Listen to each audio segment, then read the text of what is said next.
Ahora, en cuanto a las tarifas, eso es indispensable. El Fondo Monetario Internacional y todo el mundo tienen razón. Las tarifas tienen que irse aumentando, pero tenemos que irlo haciendo de manera gradual. Pero los subsidios que paga el Estado venezolano son inmensos.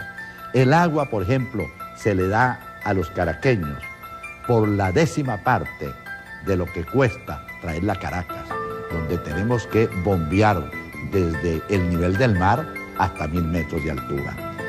Y eso es generalmente con todos los servicios. Pero tenemos que ir de manera gradual y en esto no pretendemos precipitaciones de ninguna naturaleza. Y esto lo tiene que entender la sociedad venezolana. Esto no es una agresión a la sociedad venezolana, porque el problema que enfrentamos es o tenemos servicios pagándolos o no tenemos servicios porque no los pagamos.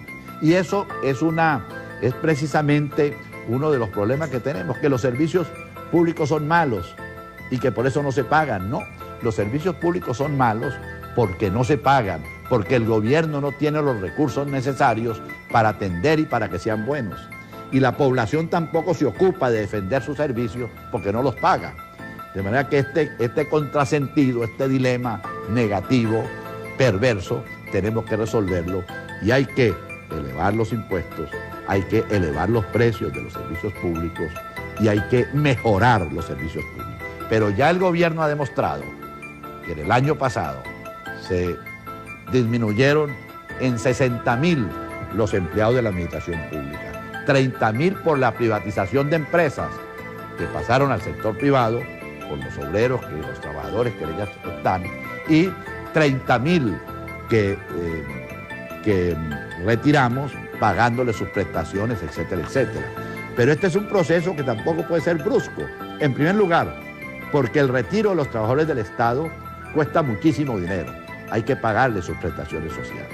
En segundo lugar, porque tampoco podemos lanzar gente al desempleo. En la medida en que crece la posibilidad de empleo en el país, en esa medida la economía privada puede ir absorbiendo los trabajadores que salgan del sector privado.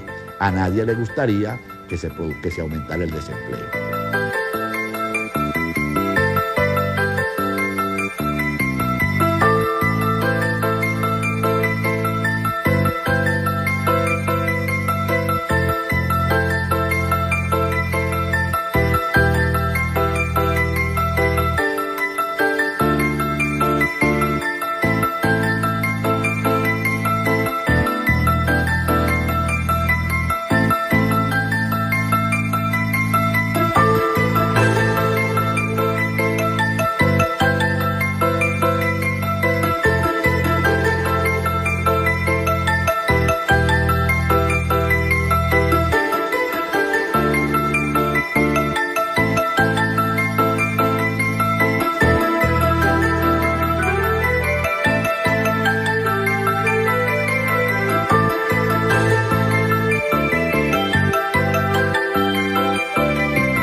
El presidente Carlos Andrés Pérez dice la verdad al país. Las medidas que anunció el país en materia económica no pueden estar desligadas de decisiones dirigidas a fortalecer la calidad de la vida y a preservar el ingreso real de las mayorías nacionales. Fortaleceré con mi vocación de servicio y la de mis colaboradores la confianza que Venezuela ha puesto en mí.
Yo sé lo difícil que es levantarme con la imagen de un ser querido que ya no existe. Los asesinos ahora se presentan como víctimas y con una sonrisa se quieren reconciliar. Pero no podemos enterrar nuestro pasado por mucho que este duela. Porque cuando olvidamos, entonces la historia vuelve a repetirse.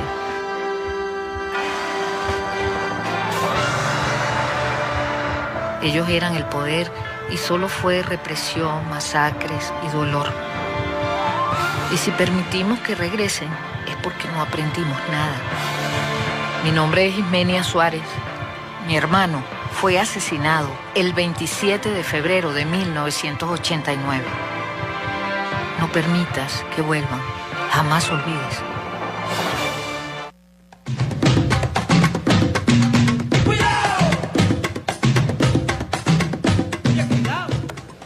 Miren, hay una frase de la señora al final que me llama poderosamente la atención. Que dice, si permitimos que regresen es porque no aprendimos nada. Miren, ahora les voy a pasar un video de un trabajo especial que se hace sobre operaciones psicológicas y cómo el Pentágono trabaja sobre unos parámetros. Satanizar, borrar la memoria, el macartismo. Hay cosas que dice Carlos Andrés Pérez allí que es bueno que se las recordemos a nuestros hijos, se las recordemos a la gente que no vivió esa época, nuestra juventud, para que sepan qué argumentos esgrimir en el momento en que, incluso hasta en el momento en que uno se sienta así como medio tristón, porque la guerra económica se ha convertido en una guerra, en una economía de guerra. Es decir, nosotros hemos estado enfrentados no solamente a Haussmann, no solamente a Lorenzo Mendoza, no solamente a la complicidad, al silencio de estos señores que son los mismos, los van a ver ustedes. En estos videos que vamos a presentar lo van a ver ustedes, a Capriles, a María Corina, a Mendoza. Ustedes van a ver allí una serie de personajes que vienen de la Cuarta República o en su efecto heredaron lo que es la Cuarta República. Ahora, es bueno explicarle, por ejemplo, a nuestro pueblo varias cosas.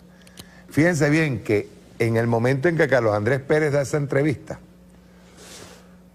en Miraflores, él habla allí ya de la aplicación del Fondo Monetario y gracias, yo le voy a decir una cosa, denle gracias a Dios que el comandante Chávez tomó el poder y que a Carlos Andrés Pérez lo sacaron, ¿verdad? Lo sacaron y entró Ramón J. Velázquez allí, el viejo aguantó la presión de toda la oligarquía, luego se montaron en aquello de la COPRE, gana Caldera y sin embargo el comandante Chávez llega. El comandante pasa por encima, le pasa por encima a todos. Pero, vean ustedes qué cosas, ¿no? Ya él hablaba, y son las cifras que dice él. Hablaba de 60,000 trabajadores de la administración pública despedidos, por orden del Fondo Monetario Internacional, hay que quedar bien claro, por orden del Fondo Monetario. 30,000 a los que había que pagarles prestaciones, ya les voy a hablar de las prestaciones.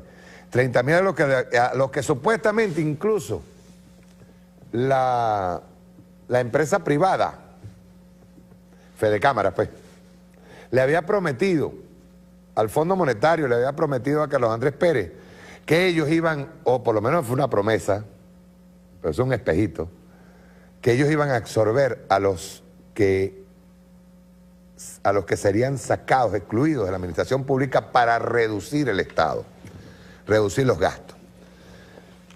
¿Por qué decía la empresa privada que iba a absorber a esos 60,000, que yo tengo entendido fueron muchísimos más, ¿no? Porque ya se estaba perfilando la privatización de los servicios públicos, agua, luz, o sea, todo lo que era los servicios estratégicos. PDVSA iba a ser privatizada, Conviasa o Viasa en ese tiempo fue privatizada, la CanTV fue privatizada,